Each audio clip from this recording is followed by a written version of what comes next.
Welcome to all of you, wherever you are. And thank you for joining this virtual conference on anti-Semitism in comparative perspective, recent trends and research frontiers. I'm Chavati Rosh Samuelson, and I'm a Regents Professor of History. I'm also the Irving and Miriam Lowe Professor of Modern Judaism and the Director for the Center for Jewish Studies at Arizona State University. This research workshop was convened by Professor David Siroki and Professor Lenka Bustikova of the School of Politics and Global Studies at ASU. And it is hosted by the Center for Jewish Studies at ASU. Let me begin by thanking Professor Siroki and Professor Bustikova, as well as the staff of Jewish Studies, Lisa Kaplan and Dawn Beeson, for their hard work in putting together this research workshop. I also want to thank all the scholars all over the world who have graciously agreed to participate in the conference. It is an honor to host you at ASU, albeit virtually. The Center for Jewish Studies is a unique hybrid of an academic program and a research center. We serve as an intellectual resource for all aspects of the Jewish experience through the ages, through undergraduate and graduate courses, research conferences, public lectures, exhibits, and artistic performances. Jewish Studies at ASU fosters critical inquiry, and it disseminates information about Jewish history, religion, and culture. In so doing, we seek to enhance the quality of Jewish life in metropolitan Phoenix, in the United States, and around the world. This research workshop opens our events for spring 2021.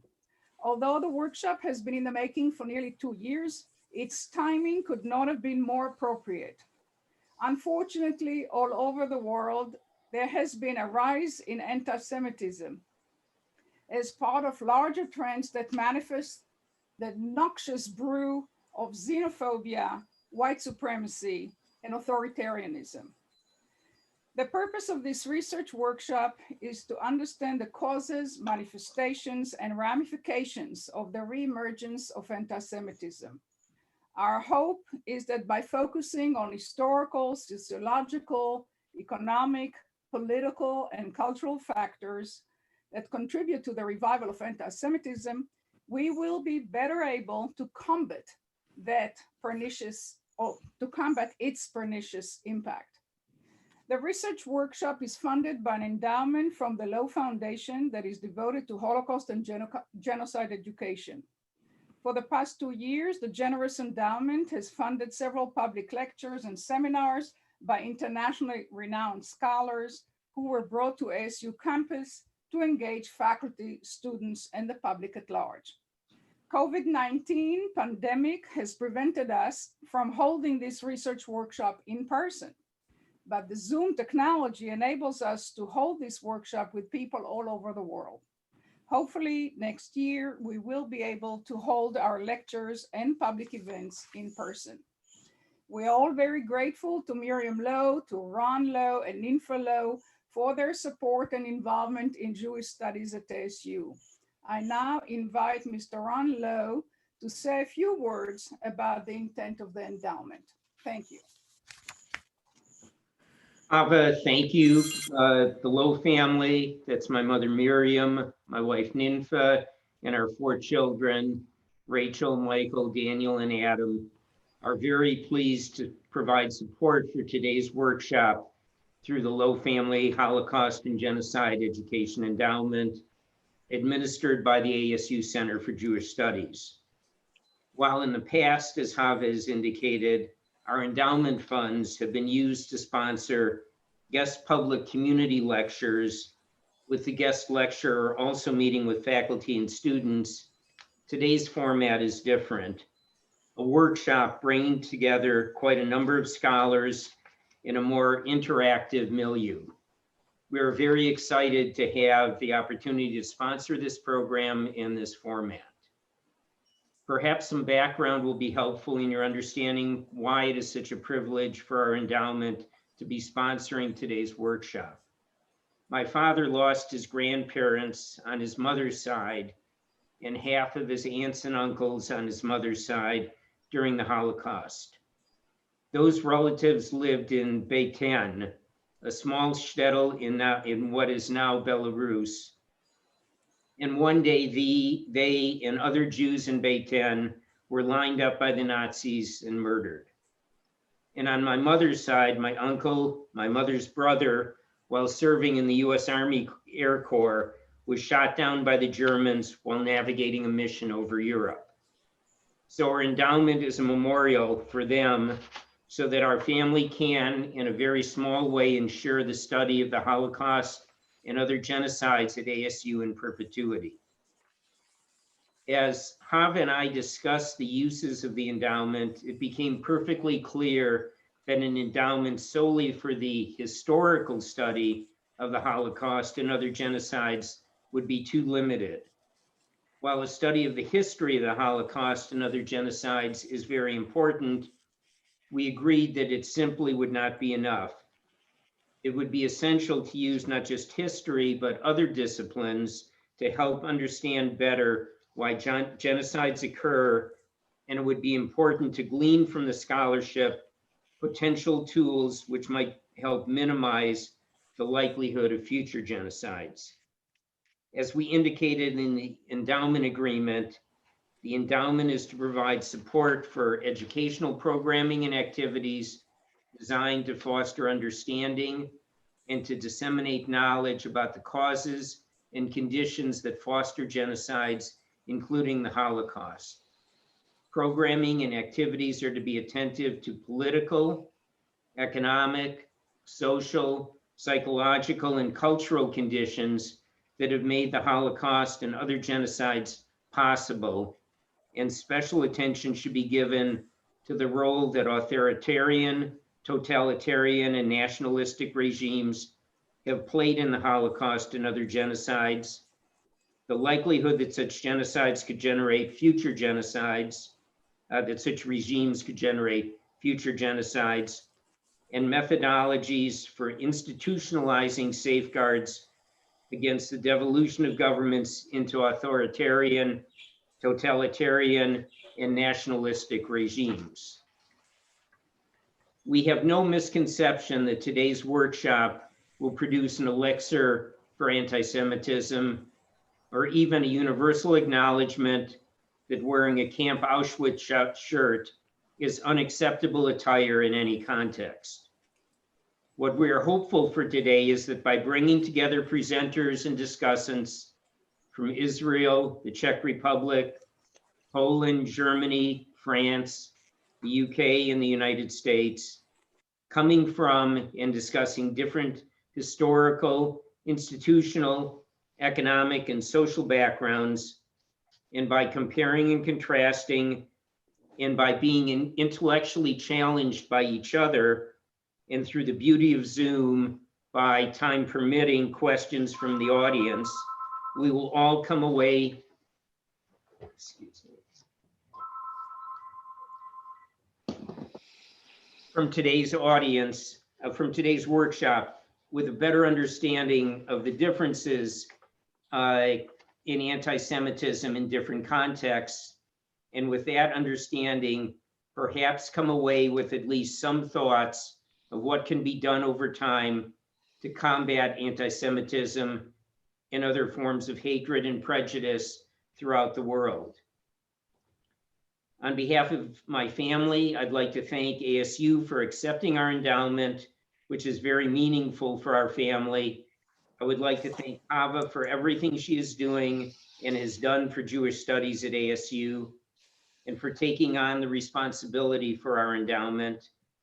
I would like to thank David Siroki and Lenka Bustikova.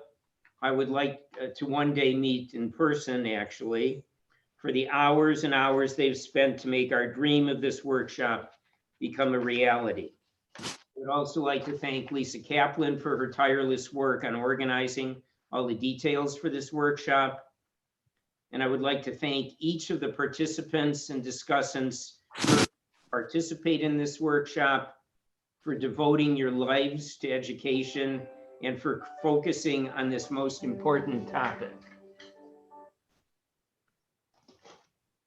And I would like to thank each of you who have Zoomed in for taking your valuable time today to participate and for your concern with this very important topic. And now let me turn the program over to David Siroki for his opening remarks. David. Thank you, Ron, for your inspiring words and for your commitment to the study of anti-Semitism and genocide in general. We're all grateful for your vision of a forum that made this workshop possible. And we all sincerely hope that this will serve as an honor to your family's legacy.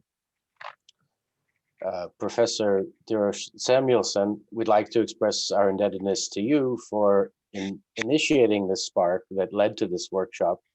I don't remember how long ago.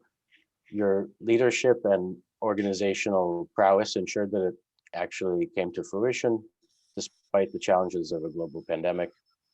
We also wish to convey our deep appreciation to Lisa Kaplan and Don Beeson for ensuring that everything was administratively arranged with kindness and serenity. Today, Professor Bustikova and I feel privileged to host a truly interdisciplinary international workshop with leading scholars from around the world. Our panelists join us from Israel, Professors Deborah Manikin and Jonathan Fox, from the Czech Republic, Hana Kubatova, from Germany, Petra Guasti and Kyriaki Kupidi, from France, Ekaterina Zhuravskaya, from UK, David Hirsch, from the US, Anna Cichopek-Gajraj, Eyal Feinberg, Evgeny Finkel, Sarah Wallace-Goodman, Jeffrey Kopstein, and Daniel Stein-Koken. Unfortunately, the topic of this workshop could not be more relevant today. Rashi, the famous medieval religious authority and commentator, didn't think there was actually a need for any explanation. Citing Rabbi Shimon Bar Yochai, he says, "Halachahi biyadua she'esav sonei leYaakov." It's a well-known rule that Esav bears a hatred toward Yaakov. So what's there to explain? Our workshop today interrogates this assumption, not only in relation to the descendants of Esav, but also with regard to other nations. While the famous writer on anti-Semitism, Robert Wistrich, called it the longest hatred, the term anti-Semitism was only coined in the 19th century by a German Jew hater named Wilhelm Marr. According to Wistrich, the previous term, Jew hatred, needed updating to bring it in line with the enlightened time and render it more, quote, neutral, objective, and scientific. More than a century later, data appear to indicate that anti-Semitic attitudes and violent attacks are growing around the globe, perhaps most shockingly, in places where today Jews enjoy considerable religious freedom, social acceptance, and material plenty. Our papers today cover the causes and correlates of anti-Semitic attitudes, patterns of anti-Semitic attacks in the US, how the COVID-19 pandemic has accelerated anti-Semitism in Germany, how anti-Semitism has manifested itself in the Czech and Slovak lands, in the Russian Empire, and on the political left in Britain and elsewhere. While it's not possible for us to cover all forms of this phenomenon in all places and times, we've chosen to focus on the modern era and the contemporary situation for reasons that are, alas, all too apparent, and hope you will agree that this limited selection of topics and papers covers many of the key components of this phenomenon. Finally, to wrap up this workshop, we will hold a roundtable to discuss and field questions and thoughts on anti-Semitism in light of the January 6 events and social unrest in the US. Each panel lasts for 1 hour. After the paper writer introduces their argument for a few brief minutes, the discussant will summarize, analyze, and problematize it for about 15 minutes, after which we will open it up for discussion. Questions can be submitted through the Q&A.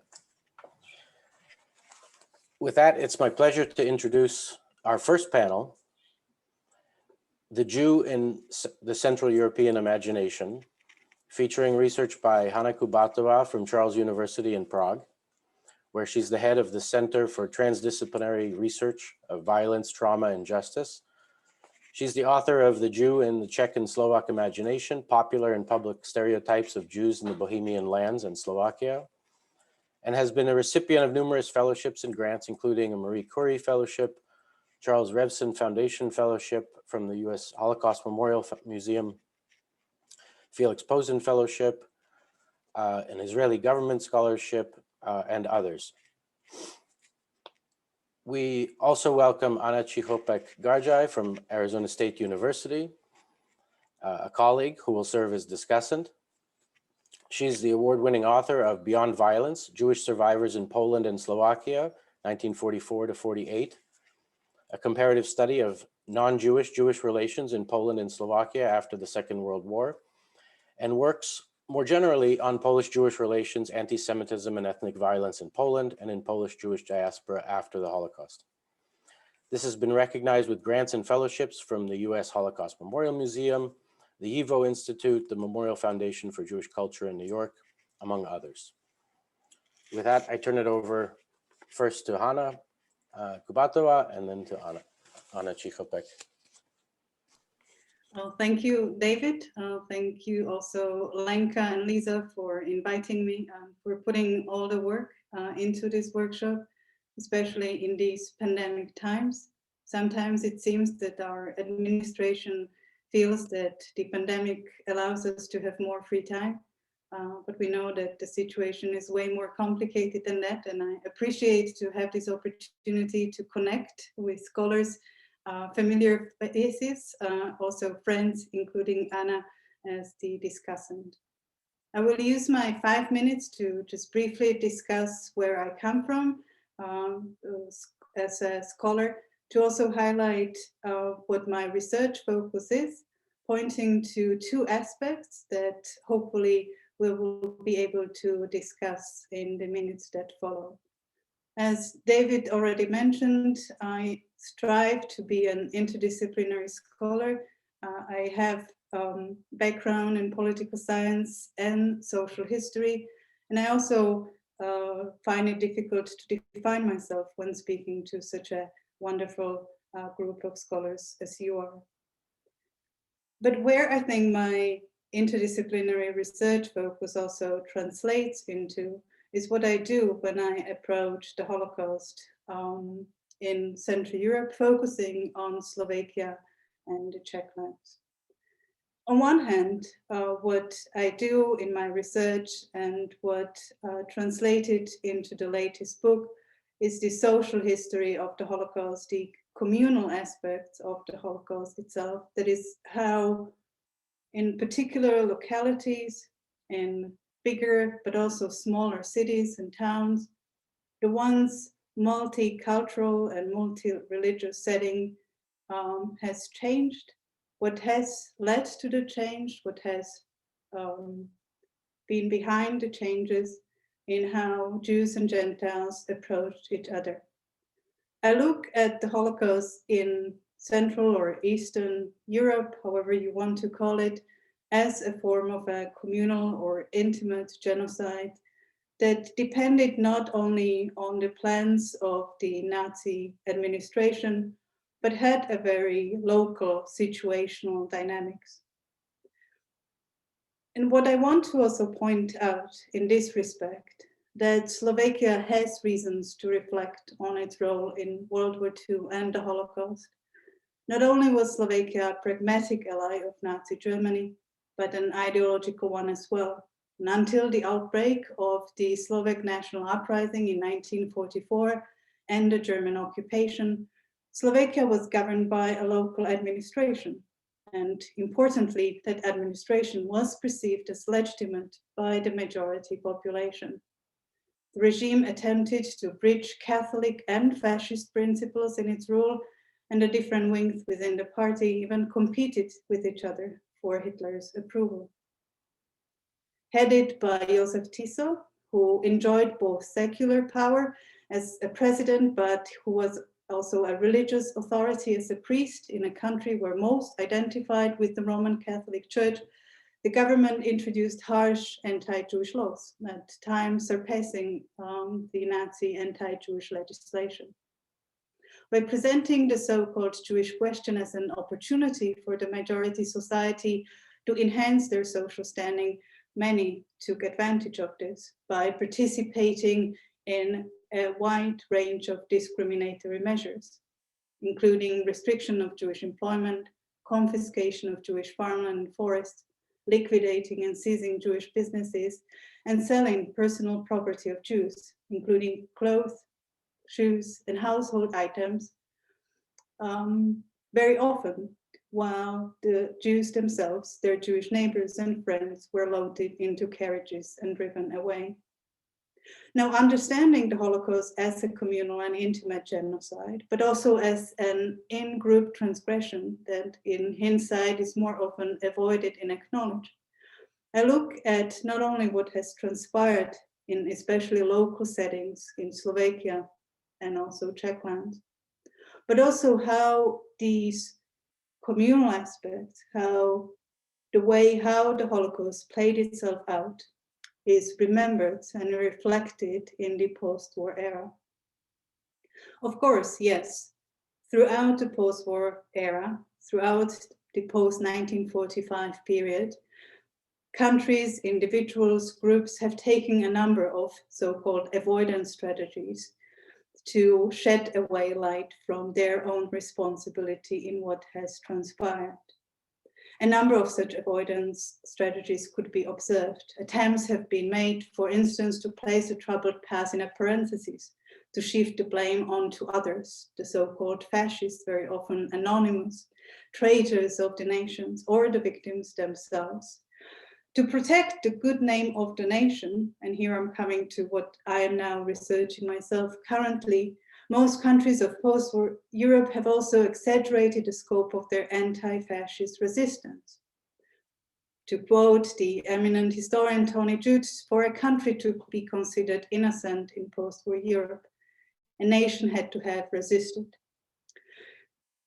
So coming from looking at how the communal genocide took place, to how Europe and especially East and Central European countries reflect on what has happened in their communities in the post-war, to also looking at how these countries now shift the Jewish victims from the official narratives of the Holocaust and place the good Slovaks at the center. This is where hopefully my research focus, my disciplinary focus comes in. And this, as I hope, highlights also the two papers that I presented for these workshops. So thank you for allowing me to briefly introduce my work. Thank you, Hana. And Hana and Cichopek now. Good morning, everybody. Good afternoon. This is such a pleasure to be here, and thank you so much, David, Lenka, Hava, for inviting me here to be a part of it, and to be able to comment on my friend's engaging, wonderful presentation and truly rich text that you've, Hana, submitted for us before the conference. So I was wondering if we could set the tone for the day by starting with some sort of a definition of what we mean when we use the term anti-Semitism, which frames our endeavor today. So just in the recent years, Professor David Engel from New York University suggested that perhaps we overuse the term in our scholarship. I was on an AJS panel a few years ago with Elisa Bemporat and Glenn Diner, and David Engel, our discussant, disapprovingly counted the times we used the A word. Thankfully for us, we didn't do too badly.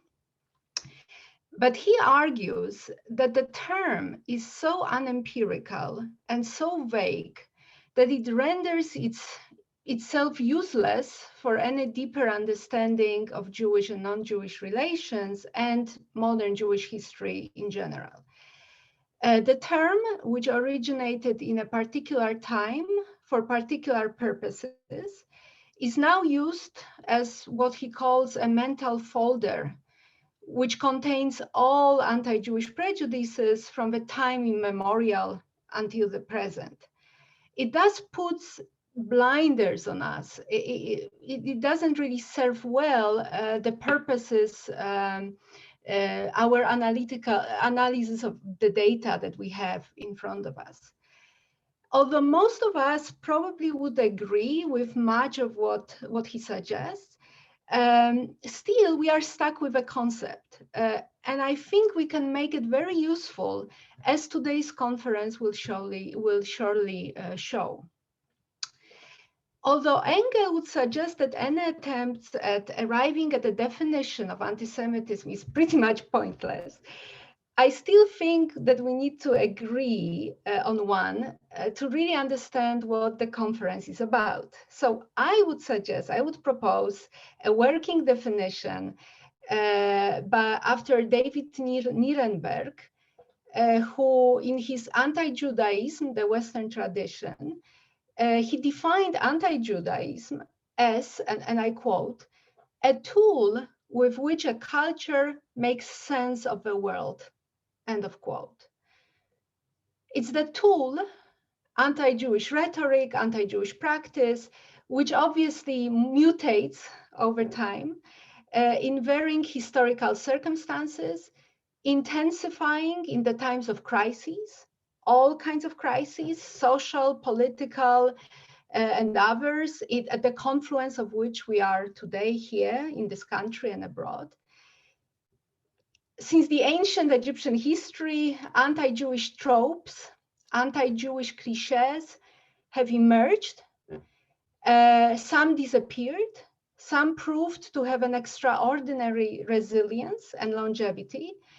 Among those most resilient seem to be tropes which center on Jewish link to money and power, those that presume alleged Jewish disloyalty to the host nation, host state, host community, and those centered on blood and the ritual use thereof. So Hana, coming back to your text, and I'm not going to summarize because you've done it beautifully in your presentation, but I would really like to zoom in on your text. You rarely mention anti-Semitism in the written text, and David Engel will be very happy with you for that. But it's there. It's there. It's on the edges of your analysis. So for our discussion, I would like to ask you to elaborate on how you use this concept, because I know that you use it, especially in your book from 2013, Thou Shalt Not Steal.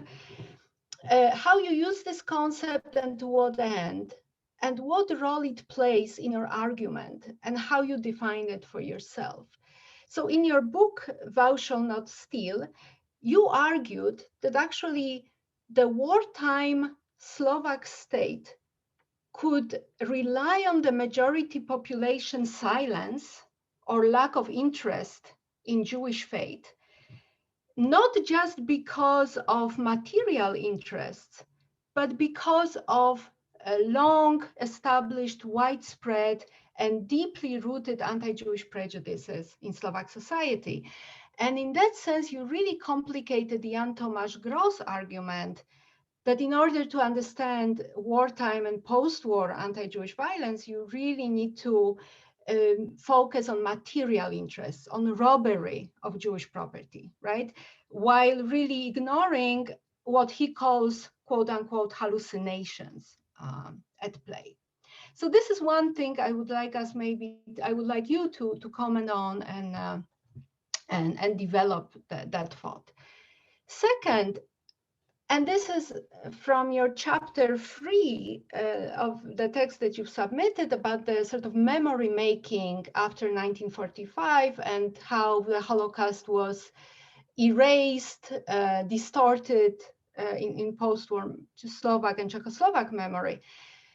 I'm really struck by the entanglement between universalization and nationalization of suffering at the same time, Czech and Slovak nationalism and anti-Semitism in post-war period. So in other words, I would like you to maybe talk to us more about the role that nationalism and anti-Semitism played in the Czechoslovak communist government's efforts at gaining legitimacy, especially in the context of a Holocaust memory making in Slovakia. Because to me, the Czechoslovak case really brings to mind multiple similarities with a Polish case, in which Polish communist government used national symbols, national rhetoric, nationalism to actually find legitimacy in post-war Polish society, while at the same time fighting bourgeois nationalism. And I see it also all over your work, and I would love to hear your thoughts on that theme. And finally, the last 2 points bring me to contemporary setting. So again, in your chapter 3, you showed fascinating patterns of emergence of historical memory, or quote unquote avoidance narratives, as you call them, which may make me also wonder about contesting memories, contestation from within. So you showed contestation of official memory narrative, of official Holocaust narratives or wartime suffering narratives coming from the diaspora, from diaspora scholarship. But I was wondering if you have sources, if there are sources to maybe see how ordinary Slovaks, so where the popular, I don't know, public or popular opinion, I know you use those, the popular opinion for wartime Slovakia. If you see some contestation from ordinary Slovaks to this national narrative of heroism, victimhood, and shifted blame. And finally, how do you see the wartime history of collaboration, complicity, anti-Semitism, and post-war erasure or silencing of Jewish suffering playing out in small Slovak communities today? So your second text, I really loved the text on biographies. You narrated there the making and undoing of local borderland communities during the war of Eastern Slovakia. And I was wondering if you could maybe bring it to the present. I'm thinking about the Polish case, about the Jedwabne, where the democratic project, the current democratic project, is impeded by the lack of systematic addressing of difficult wartime memories and the crimes committed 80 years back.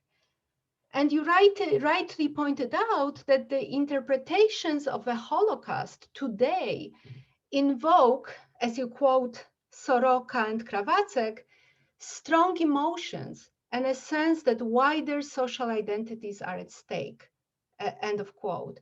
So I would love to hear, I don't know if you've maybe done some of that research, how you see this emotional entanglement over the history, over the past, over intimate, local, communal wartime violence.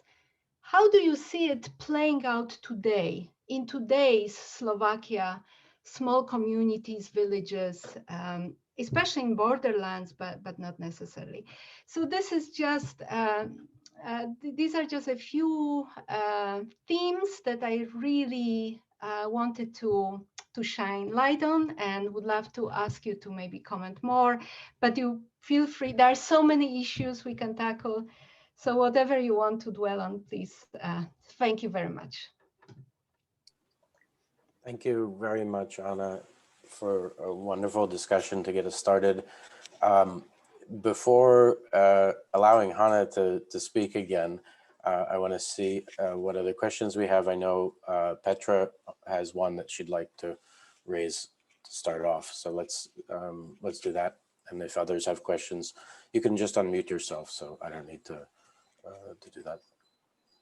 Yeah, thank you, Hana, for your wonderful and inspiring scholarship, and Anna for your great comments. I would like to add a question, perhaps if Hana could consider the similarities and differences between the Czech and Slovak anti-Semitism, because I think it could be quite interesting to discern it.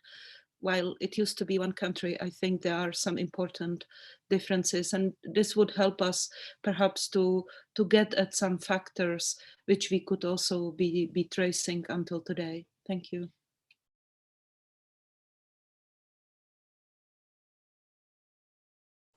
Let me pose a couple other questions.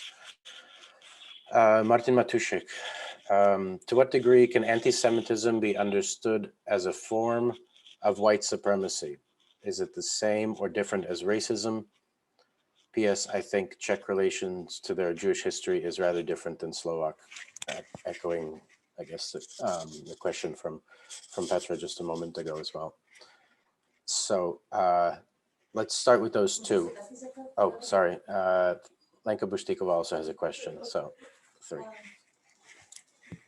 Yeah, just very briefly, thank you for wonderful presentations to both of you. This is a follow-up to Anna's comments.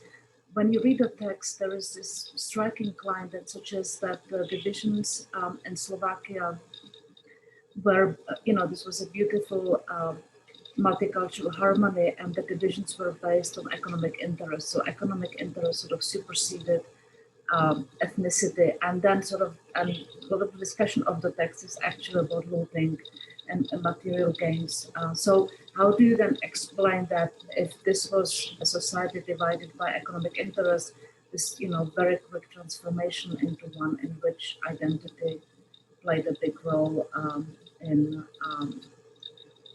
intimate violence? Thank you.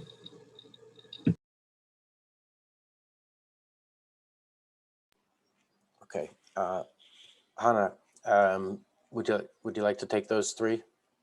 Well, thank you very much for the excellent yet very difficult questions to respond to. I will do my best to answer as much as I understood your questions, as much as I know at this point. But if there is anything that you feel that I forgot to mention or I misunderstood what is at the core of your question, feel free to interrupt me and clarify.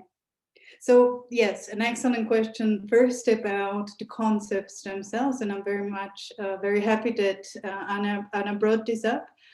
Because yes, also as someone who has one leg in political science, I do find it important, and I do also find it relevant to tell my historian friends to be careful of how and when they use concepts as a kind of understanding that concepts are always generalizing. I think my response would be that I try to be careful and use anti-Semitism when I'm speaking about the policies of the Slovak state, about when I'm approaching it from this generalizing aspect and speaking about how the Slovak regime approached the Jewish question, how the authorities, religious and secular, treated the Jews. When I speak about institutional written materials and about anti-Semitism in them, but I also understand some of the objections that my colleagues, whether they're political scholars or historians, when you were speaking, I was thinking about Ras Segal's latest book on genocide in Subcarpathians, who is very careful about using anti-Semitism. And hence, what I take from it that yes, when I dwell into the local setting, into the relations in a particular town, as I did on Topolčany, for instance, I do try to be careful enough not to use the concepts in a self-explanatory meaning. In other words, I tried to follow what has transpired. I try to, if there is an opportunity, to use the language of that era while explaining it and conceptualizing it. But I try to look for answers rather than tell the reader that this is all anti-Semitism, because I do believe that the reality on the ground when it comes to individual responses to Jews during the war, at its end, after, in the aftermath, might be more complex than a concept that is so much loaded can actually grasp. So at some points I do find that anti-Semitism needs to be treated carefully, especially by scholars who work on micro-historical settings. So I think that that is where I would draw the difference, what kind of level of abstraction I am doing in my work. When it comes to the universalization and nationalization, especially in post-war Czechoslovakia, so how Jewish victims are approached.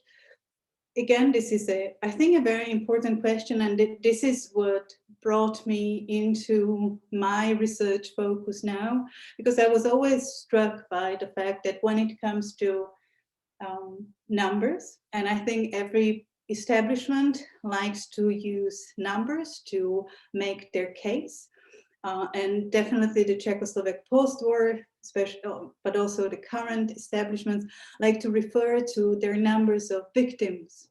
And when the Czechoslovak post-war establishment, but also today, the Slovak government, including the very liberal president, when they speak about the wartime suffering and the number of victims, they do count the Jews in the number of Czechoslovaks who were murdered during World War II.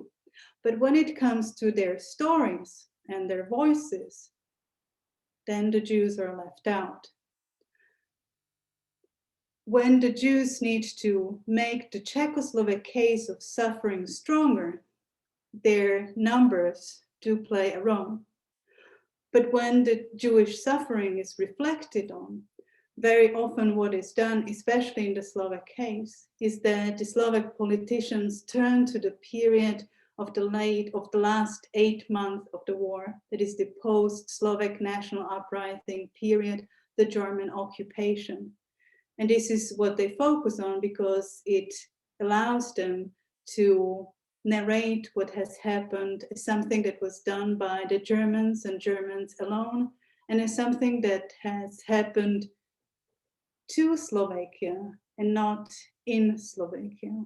And this is also why in my works, I do not speak about the Holocaust as a Jewish tragedy, but as a Slovak tragedy, because it had a lasting impact on the communities, whether they acknowledge it or not, or whether they reflect on it or not. It is very present, and I hope that I am also able to make a case that it is important to reflect on it today, because it continues to shape Slovakia's political reality until these days. When it comes to the historical memory and narratives, official narratives, and how did ordinary people reflect on it? So yes, I do believe that it is more complicated than that, and that even throughout the post-war period, the narratives of World War II have changed. Because of the Slovak national uprising being a national uprising, it was a thorn in the eye in the 1950s in Czechoslovakia, and it only later grew into importance. But even then, in 1990s, in the kind of rise of ethno-nationalism in Slovakia, there were important political players who have questioned the legitimacy of Slovak national uprising. So even what I'm trying to say is that even the official narratives there has been a dynamic in them. But they have been challenged, maybe not strongly enough, but they did. And that also applies to the communist period. There were individuals and groups, especially during the political thaw of the 1960s, which have on the Slovak side challenged what is being and how the Holocaust is being treated. A number of a small group of intellectuals, including some religious figures, have also in the 1980s made a public declaration apologizing for the Holocaust and have addressed that the Holocaust is not something that somehow came to Slovakia, but it was something that many Slovaks participated in. There were also a number of Jewish members of, or Jewish Slovaks that have challenged the official narratives. I'm trying to make a distinction because I'm also being careful in my work not to speak about Slovaks and Jews, as these were kind of two categories, because they were very often also understanding themselves as Slovak or as Hungarians, so to kind of not to push the identity on individuals and groups, not to make the mistake of using the language of that period. But there were a number of challenges, especially, or those that challenged the narratives in the 1960s. I think those who have seen the movie The Shop on the Main Street, I think can testify to the fact that there have been initiatives or voices, Jewish voices, that have challenged and have brought the attention of the Holocaust to light. What is, I think, particularly important for the Oscar-winning movie is that The Shop on the Mainstream was not a movie that would be telling the political story of the Holocaust, but was telling this communal aspect of it in a small Eastern Slovakian setting. So yes, there have been those that have challenged the narratives, and I also am one of those scholars who are maybe more careful not to speak about the silence of Jewish survivors in the aftermath. But when it comes to your last comment, Anna, about kind of the post-war silencing and the local setting, I think this is what also brought me into not looking at the Holocaust as something that has ended in 1945 or that has moved on to the aftermath, to the violence, or as you very pointedly wrote, beyond violence, kind of the socio-economic legal discrimination of Jews in the years that followed 1945, but also how this communal genocide has affected small localities where Jews and Gentiles interacted, and where after 1990 there was this new boom of research into the social settings of the Holocaust. And what I find is important is what others have already pointed to, and that is the nexus between robbery, restitution, and memory, especially in communities where there was public involvement in robbing the Jews. There has been also very public reactions and outcry to the Holocaust, to the memory of the Holocaust, as late as in the 1990s, and continues to be a trigger point until today. In many of the communities that I look at now, this is one of the questions that they ask when I would mention what I'm working on and why I'm zooming in on their particular village or town, if there is any activity being done in terms of returning Jewish properties. In very many of these towns, there is virtually no visible site of Jews being or making up a sizable part of the population before the war, yet their presence is visible in the absence and in the reluctance of discussing the fate of their Jewish neighbors, friends, and colleagues. And now I would like to turn to the two questions that I wrote down, and that is kind of the Czech and Slovak connections, or where the Czech and Slovak anti-Semitism meets and differs. In our work, I think we mentioned that there are important differences. And our work tries not to be comparative in a sense that we would simply compare what happened on the side of the protectorate and the Slovak state, because we do believe that one of the big issues that differed was that the legitimacy of the protectorate and the wartime state, as well as the level of political autonomy in both territories. The pre-Munich Czechoslovakia was considered the only and real democracy in the region, especially for the Czechoslovak exile government. For the Czech side, they looked up to the first Czechoslovak Republic more than in the Slovak side, which did not consider the new nationalist wave of politicians consider it a state that they would like to refer to or follow. The Slovak regime was seen as legitimate because it considered itself as the first Slovak state, something that many Slovak nationalists do like to use until today, referring to it as the first state. But it also, the Slovak state had an administration. While both the German and Czech administration introduced the first anti-Jewish laws and regulations in the protectorate, the German authorities centralized very much the uncoordinated process by 1941, and from October 1941 became the sole driving force behind the persecution of Jews in the protectorate. In contrast, Slovakia, and this is what I try to argue in my works, was more than a German satellite. In many respects, when it comes to the so-called Jewish question, the Slovak government kept its autonomy and actively pursued persecution of Jews without any direct or indirect involvement of the Germans. And hence also the character of Jewish persecution differed in the two territories.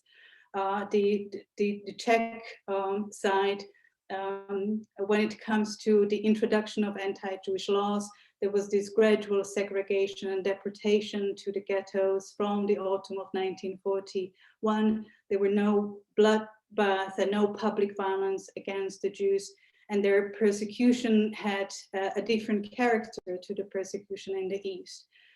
And I believe that Slovakia was more a case of this Eastern communal violence, especially in those smaller towns and villages towards the East that were less in control of the central government. We try to follow some of the similarities in terms of how Jews were perceived by the local population, but we also acknowledge that there were differences in the choices that ordinary Czechs and Slovaks could make. And one of the big ones that we find and identify is the question of legitimacy and the question of who was in charge of pursuing the Jewish question. And this is also why I think it is so politically sensitive in Slovakia. Hana, if I can just jump in for a second to make sure that we get, Jeff Kopstein asked a question in the Q&A, which is relevant to some of the things that you're speaking about now, so perhaps you can tie it in. It's in the contemporary era, or Jeff, perhaps you want to unmute yourself and read your own question rather than. Okay. First of all, great paper, Hana. So I echo the discussants, where it was incredibly rich. I'm very interested in the contemporary era because I know it echoes from Poland. Is there a kind of a political logic by which memory enters public discourse and then exit? Is there a kind of a rhythm? And it's another way of saying that at the lowest level of aggregation where people live. Do politicians use this and then stop using it to do with a kind of an electoral logic, and especially things to do with property restitution? Should the Jews get this back, right? And how much does that explain, or is it a kind of a constant, right? It's kind of always there, burning in the background. I'd be very interested in that, and whether there's any differences between Czech and Slovakia at all on that. I think that is a very important question, especially in these times when we see a revival of memory wars. And a lot of people have questioned why World War II seems to matter so much 7 decades after, and why politicians do activate certain narratives of the war, and why do they activate them now. I think there is a difference in the Czech and Slovak cases. We also try to make with Jan Lajnicek in a paper that we are currently writing, and that perhaps has to do with the, the cleavages in the two countries, and what are some of the trigger points in the two countries. We do argue that in Slovakia, the social issues and cultural issues have always played a more important role, perhaps because of the role of the Roman Catholic Church, because of the role that the Slovak state, whether they want it or not, it is legally not the historical counterpart, but it is the historical counterpart and only counterpart of the modern Slovakia, because religion, cultural issues, language, history play a more role in politics and historically have. History has been activated by politicians more often.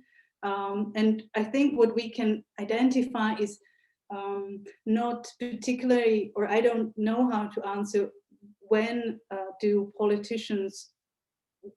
these memory wars start? But I do believe that scholars like Jelena Subotić are correct in a sense that when these countries when the European structures made the Holocaust into its soft accession criteria, accepting responsibility for what has happened, we could see some level of discussion, public involvement in terms of understanding that the Holocaust is something that we as politicians should reflect on. And this is when there has been more talk about more books published, more politicians attended public events on the Holocaust, more Holocaust being more prominent in terms of also referring to the Slovak national uprising as a symbol of European anti-fascism.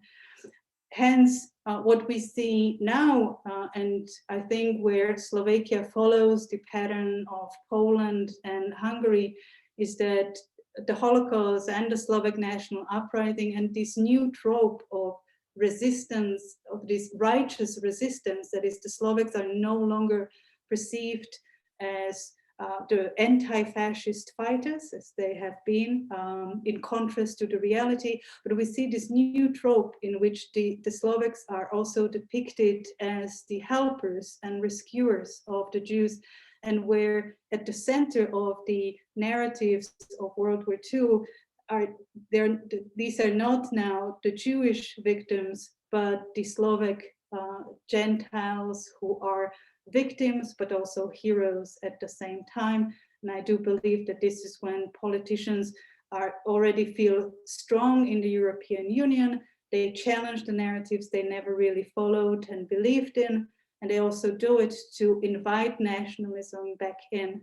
And they also do it to make their case of a need for a stronger national cultural coherence of the state. And they perceive not only European Union structures, but they also perceive critical historians as enemies, as those who are challenging the identity, the national, cultural, Christian identity of their countries, and they use it as a political tool to weaponize the debate on being under attack from the liberal progressive elites. That I believe, and I'm afraid that now historians belong to.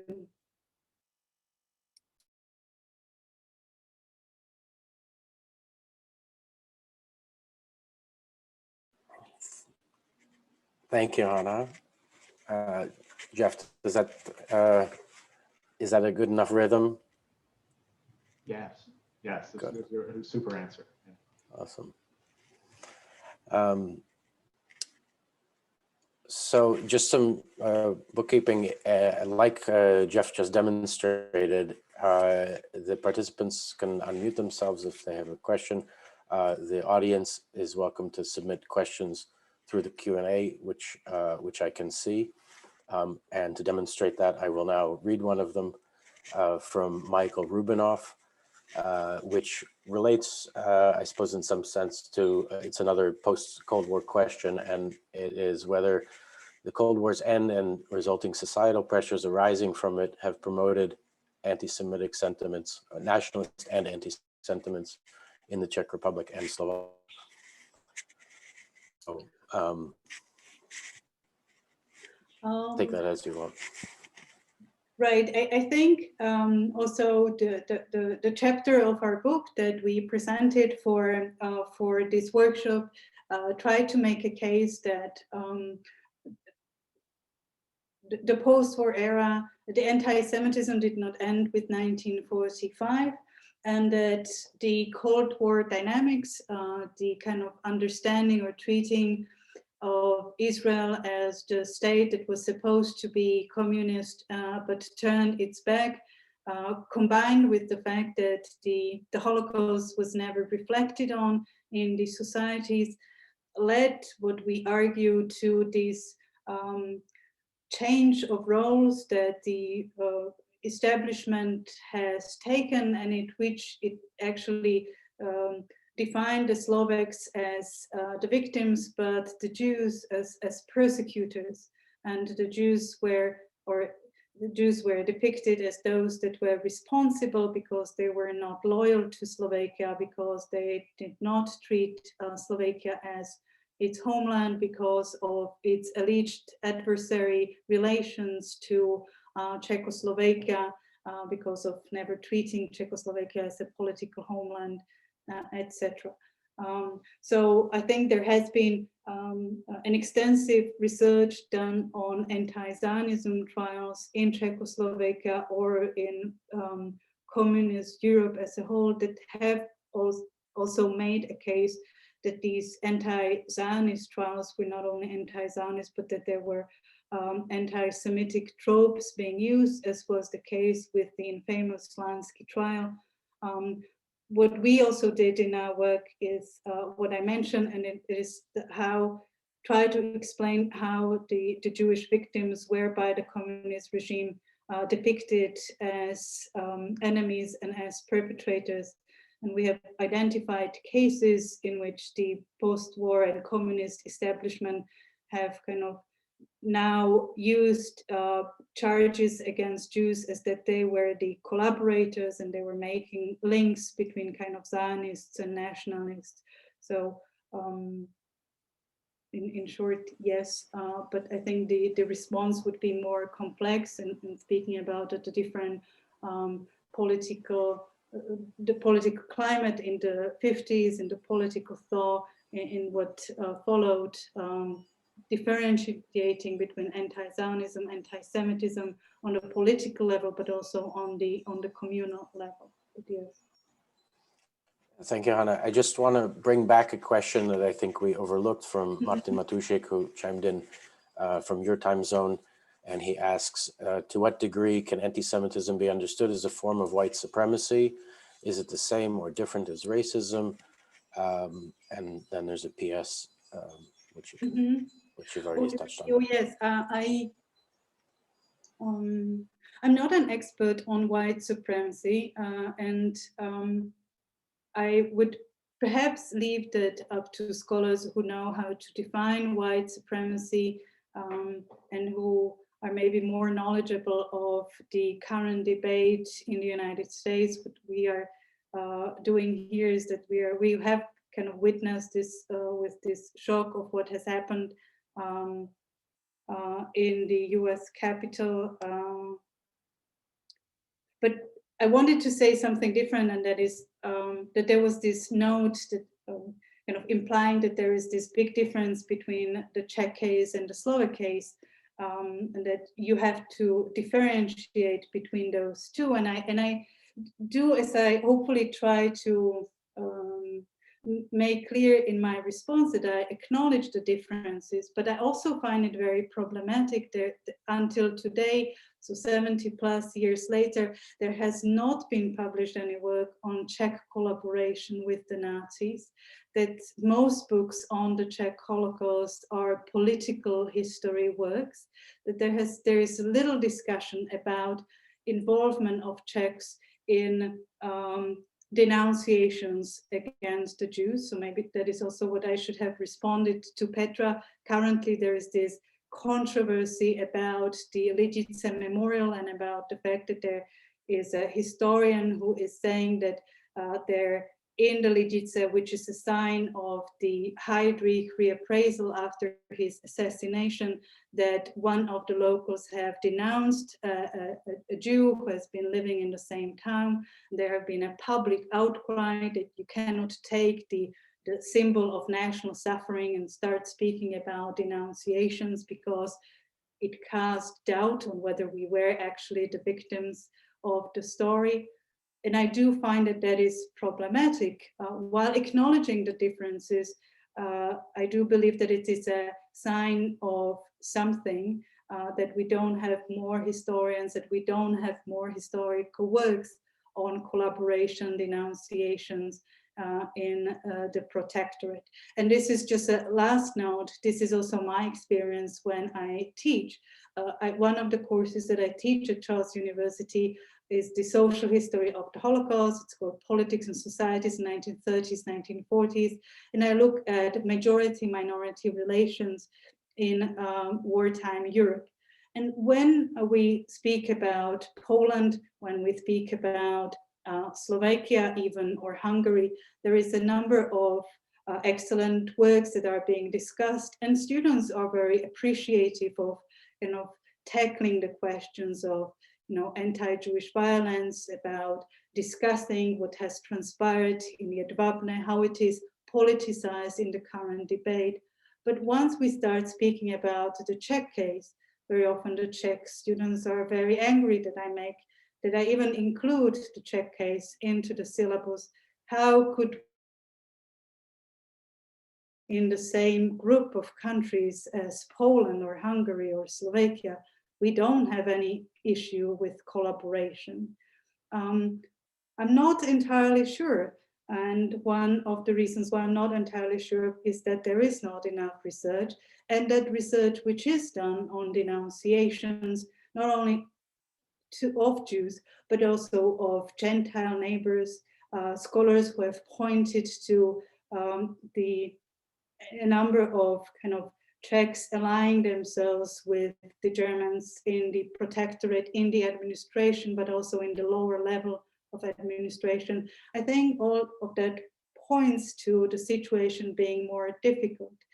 And in other words, I do find it odd that the protectorate is depicted as this harmony between the Czechs and the Jews, where the Czechs are not responsible for anything, but then there is violence and persecution and discrimination before the war and after the war. So I think we need to wait for a more complex investigation. And I know that there is a book in making on the Czech collaboration.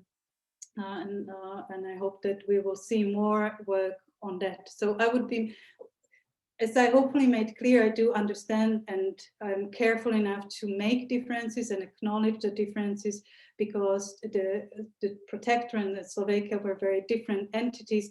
I do find that the situation on the local level is more complex than saying that there is no issue to reflect on in the Czech case. Thank you. Perfect timing. Thank you so much, Hana. It was a wonderful start to the day for those of us who are on morning time, maybe end of the day for those of us who are on evening time. And a nice transition, because as you mentioned, referring to David Nuremberg's definition, there's an interplay with times of crises, which brings us to the next panel perfectly.